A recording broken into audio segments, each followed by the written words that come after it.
Hey everyone, I'm Lisa Stock, multidisciplinary artist. I do a lot of things.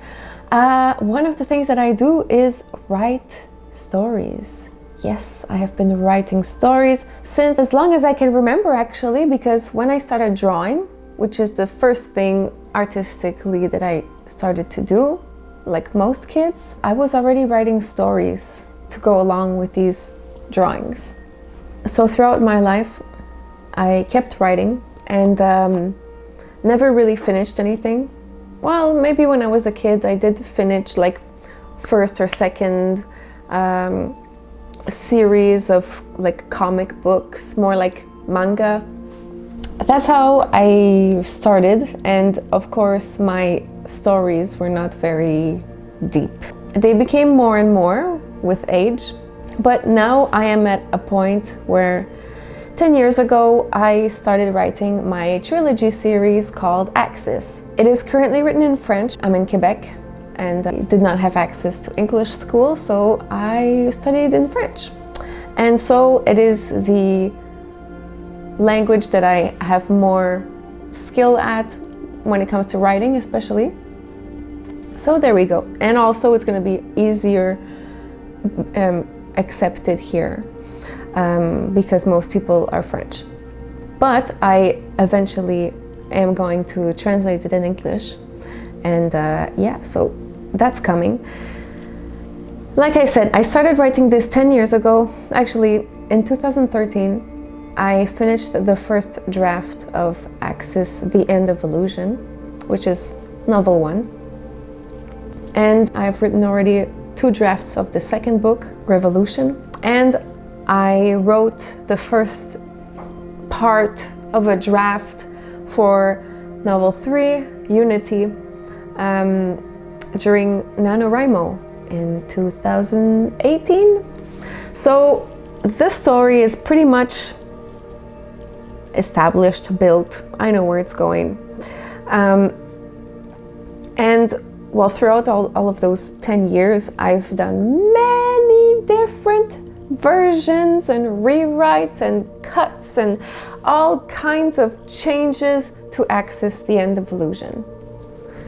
One of the changes, this is the subject of my video, is at first she had her brother, and my main character is a typical white girl, right?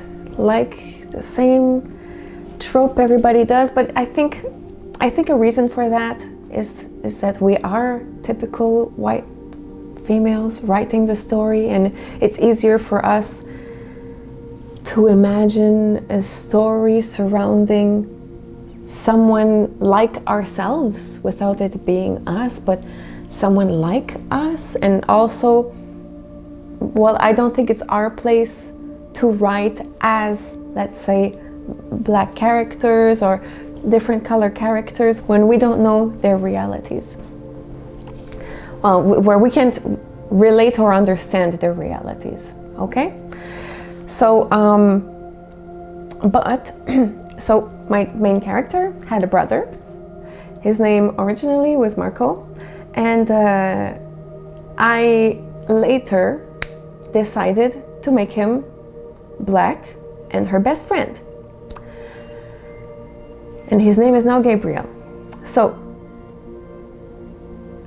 with that change, that happened pretty early in my drafting stages and rewrites. So I got fond of that character. Gabriel, I think, is a really cool, I love that character. He's one of my favorite characters. It's not for nothing, he is the best friend. He is not just moral support, or like, he's not just there, in my opinion, to be like a help for Mayka. I think he really is his own person.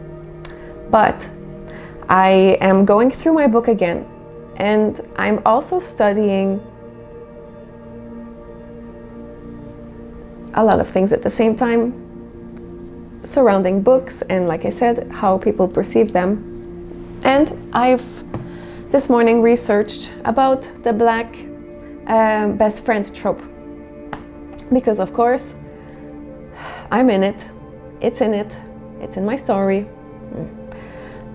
But then I watched a video of the black cinephile, cinephile in French, the black cinephile, and her video is called "The Black Best Friend Trope Explained," and it was very informative. She gave a lot of good examples, and I just wanted to say that I hear you, I heard you, and it's not the only resource or video that I watched in this research. I will not change Gabrielle's color. I will not revert back to Marco being her brother, which I initially thought of, because at the end of what the black cinephile said, it was mostly like, because they're always just a side kick kind of thing, you know, they're just there to, they don't have really an evolution or their own thing going on. They're just there to help or be friendly, or, you know, they're just like either, anyway, you get the point. So I am going, like I said, through my novel again, my first one, because I'm planning on publishing it really soon. This is hopefully the last time.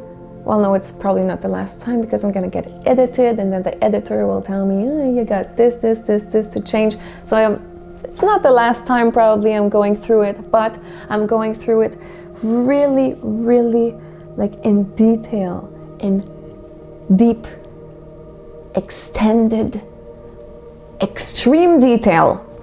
Holy shit, I've been, like, seriously, I'm at chapter 7, 100 pages in a Word, a little more than 100, like 130 pages in a Word, since 2 weeks. I started 2 weeks ago, and I'm only at chapter 7. That's how many changes I've done, and I've been changing it for 10 years. I'm like, anyway, so I'm probably gonna do like a little bit of a series on how this evolves, but I just wanted to say that I am going through it, and with now new information in mind, and I have new ideas for Gabriel to make him more as a that he could have his own story, and you could imagine it just by reading my book, just by reading this book, which he is not the main character, but he is a very well-developed and strong and important character who will do big things without the main character. So that is it. I hope it was interesting, and if you have questions about something or have more advice on racial things or any kinds of tropes, because I have a lot of tropes, I must admit, but it's things that I like, and I wrote a book that I would love to read. So I'm sure I'm not the only one who likes these things, and I hope that I'm making a good job out of it, but I guess I won't know until I get it out there. And yes, I have to people who read it and give me their opinions, but 10 people or 15 or 20 people is not the same as hundreds, so we'll see once it's out. But in the meantime, I am doing my best, and you should expect it if you do speak French, read French, understand French. I am supposed to, hopefully, going to publish like in summer of 2023. So check it out or follow me. Okay, ciao!